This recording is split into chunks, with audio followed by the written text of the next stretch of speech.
We interrupt our programming to bring you the following special report. The Ryan Report. Whatever opinion they had ain't gonna change nothing I'm doing. What was the story he told? Because I was there. It's time for the Ryan Report. It's like Jay-Z, all eyes on us. On the People Station, V103. It is your Ryan Report right here on the People Station, V103. Brought to you by McDonald's. Start your day with 2 sausage, egg, and cheese McGriddles. Or a sausage, egg, and cheese McGriddle and a medium drink for $3. What? Don't forget to download the McDonald's app for all the special offers. Okay, Safaree and Nicki Minaj going back and forth. You know, they've been split for a while. She's with Meek Mill now. Basically, Nicki Minaj and Safaree get into like a Twitter back and forth. She goes on Twitter and says, "Ends get mad when they can't come and live lavish with you. Hashtag poor ting. I know it hurts." Then she goes on to say, "You'd be surprised to know that there are people who actually die inside every time they catch a little glimpse of your happiness. Of course, they still follow each other." That's odd. Safaree says, "Trust and believe. Nobody wants to live with you. Hashtag rich thing. Attention. Money doesn't buy happiness. The ones with it are the most pressed."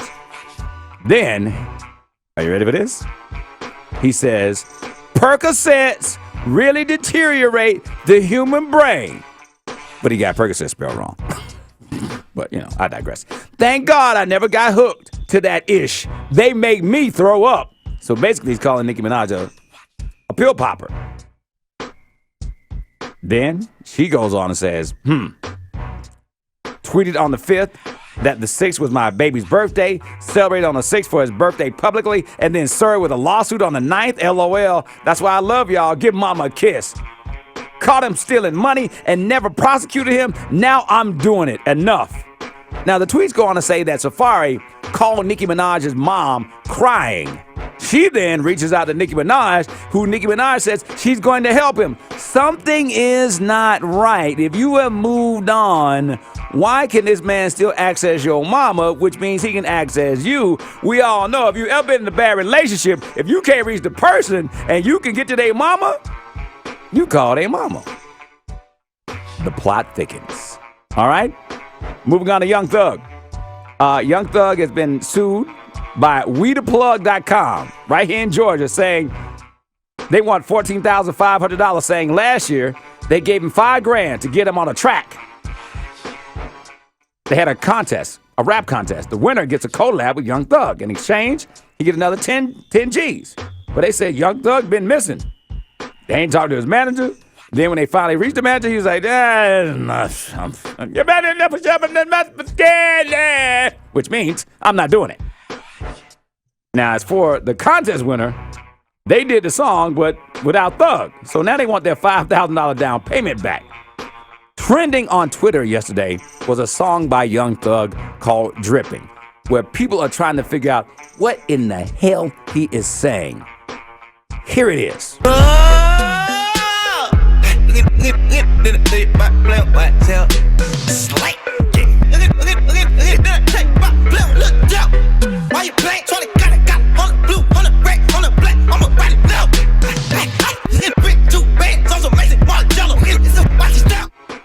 What?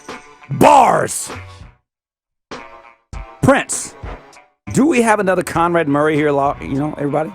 There's a new doctor involved in this, Dr. Michael Schellenberg, who was at Paisley Park when Prince died. They now used a search warrant, and the DEA raided the place, saying that Schellenberg gave Prince some pills on April 7th and April 20th, the day before he died.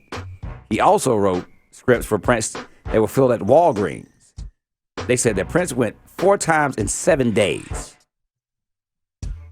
When are we going to understand this opioid thing is real? Now that we've lost one of our icons. I talked about this and somebody's got to say something, but y'all weren't hearing me. Do you know what euphoria feels like? It is the best. That means you're on top of the world. Who doesn't want to feel like that every day? And that's the problem with this story. They're saying that as Prince, because of his stage fright, because of his anxiety, started to have these feelings of, hey, I can conquer the world. I need more of these drugs. And did Dr. Schellenberg supply those even when he knew he was giving them too many drugs? Well, we'll find out. We'll also find out if Carlin Q. Williams, who has filed paperwork in Minneapolis saying, I am the sole heir to the throne. There's a picture up on my Twitter page and on the V103 Twitter page. The good news is, if he is the sole heir, he gets $300 million. The bad news is, he's locked up. Yeah, he's in jail for some gun stuff until 2020. The better news is, $300 million, that's a whole lot of honey buns and grilled cheese sandwiches on your book, son. Woo! Live Nation says they're sorry. They've never dealt with anything like this before. You can get your money back for Lauryn Hill. Baltimore, not so lucky, as she canceled for unforeseen energetic reasons. And that's your Ryan Report, right here on the People Station. Do you know how many honey buns $300 million will buy? Woo! And if you don't know, now you know. The Ryan Report. The Ryan Report. V103.